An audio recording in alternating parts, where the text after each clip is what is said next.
हर नापाकी के बाद, पेशाब करने के बाद जिन जिन चीज़ों से वज़ू आपका ख़त्म हो जाता है वो चीज़ आपके साथ हो जाएं तो उसके बाद में आपको वज़ू कर लेना चाहिए। ये पसंदीदा अमल है। बात समझ में आई कि नहीं? और तीसरी चीज़ ये है, गुस्ले जनाबत से पहले एक नहाना होता है। एक नहाना आम हालत में होता है, एक नहाना वो होता है यानी जब आपको नहाना कंपलसरी है, नहाना ज़रूरी है आपको, तब आप को उस नहाने से पहले उस नहाने से पहले आप अगर वज़ू करेंगे, ये पसंदीदा है। वाजिब और ज़रूरी फ़र्ज नहीं है, पसंदीदा है।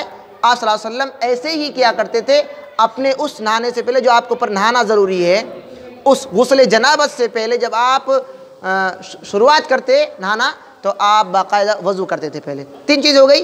और चौथी चीज़, सोने से पहले, जो हमारे साथी ने इसको जिक्र किया, सही बुखारी में 447 नंबर पर यह हदीस मौजूद है, जिसमें आप सल्लल्लाहु अलैहि वसल्लम ने साफ फरमाया कि सोने से पहले एक मोमिन वज़ू कर लिया करता है और ये उसका पसंदीदा अमल है।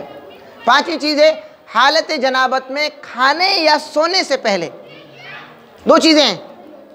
आप बीवी से मिले या आपको नाइट फेल हो गया, रात में ख्वाब दिखा, मनी खारिज हो गई आपकी, तो आप नहाने की पोजीशन में आ गए, तो अब आप सोना चाहते हैं, नहाने से पहले सोना चाहते हैं, आपने बीवी से मुलाकात करी, अब सोना चाहते हैं, आप नहाएंगे, आप सुबह आपने सोचा कि फजर से पहले उठ के उस वक्त नहा लेंगे, अभी ऐसे ही सो जाते हैं, तो आपके लिए पसंदीदा है कि आप वज़ू करके सो जाएं। नहाएं तो नहीं, कम अज़ कम वज़ू करके आप सो जाएं। तो हालत जनाबत में सोने से पहले आप वज़ू कर लें और खाने से पहले भी, ये पसंदीदा है। यानी आप हालत जनाबत में हैं और आप सोच रहे हैं कि आप बीवी से मुलाकात करी, कई मरतबा नौजवान ऐसा करते हैं, रात में चलो कुछ खा पी भी लेते हैं, तो खाने का वो कुछ सोचते हैं, तो बेहतर है कि वो दोनों वज़ू कर लें और फिर दोनों खा लें कुछ। ये इन दोनों हालतों में भी ये पसंदीदा है। और ये हदीस बाकायदा सही अबू दाऊद के अंदर 224 नंबर पर मौजूद है। मुबाशरत से पहले, बीवी से मिलने से पहले भी वज़ू कर लेना ये मुस्तहब है, पसंदीदा अमल है। बीवी से आप मुलाकात करने जा रहे हैं तो उससे पहले आप बावज़ू हो जाए, वज़ू कर लें आप। इसमें बहुत सारी हिकमतें, बच्चा जो पैदा होगा उसके ताल्लुक़ से भी हिकमतें, आप दोनों के दरमियान में शैतान ना आ पाए इसके लिए भी आपको बावज़ू किया जा रहा है, और कुछ तिब्बी डॉक्टरी नाहिए से भी आपको ठंडा किया जा रहा है क्योंकि आप यानी गर्म होंगे। तो मुबाशरत से पहले, बीवी से मिलने से पहले आपको वज़ू करना ये यानी पसंदीदा अमल है। और ये 6 चीज़ें हैं, कितनी हो गई? 6 चीज़ें, इन पर आपको वज़ू कर लेना चाहिए, ये पसंदीदा अमल है।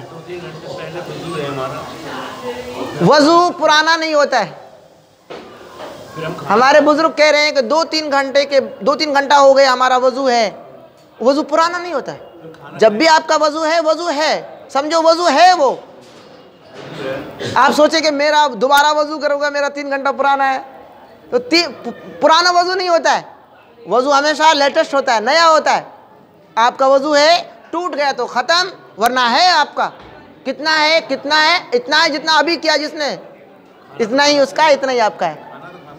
हाँ बिल्कुल खा सकते हैं, सारी चीज़ें खा सकते हैं। तो ये वज़ू के ताल्लुक़ से कुछ चीज़ें थी, और मौका मिला तो इंशाअल्लाह गुस्ल के बारे में भी कुछ चीज़ें ऐसी रखेंगे आपके सामने। नहाना कब कब ज़रूरी है, नहाना कब कब यानी मुस्तहब है, पसंदीदा है, ये चीज़ें भी हमारे सामने आनी चाहिए इंशाअल्लाह। और कोई आपकी चीज़ हो तो सवालात के लिए आप उनको बटोर कर रखिएगा। इधर उधर के सवालात से बेहतर है कि आप पाकी नापाकी के ताल्लुक़ से सवालात करें। तो आपके लिए नाश्ता आ गया है, थोड़ा आप नाश्ते की तरफ आपका ध्यान जा रहा है, नाश्ता वगैरह कर लीजिए। ठीक है।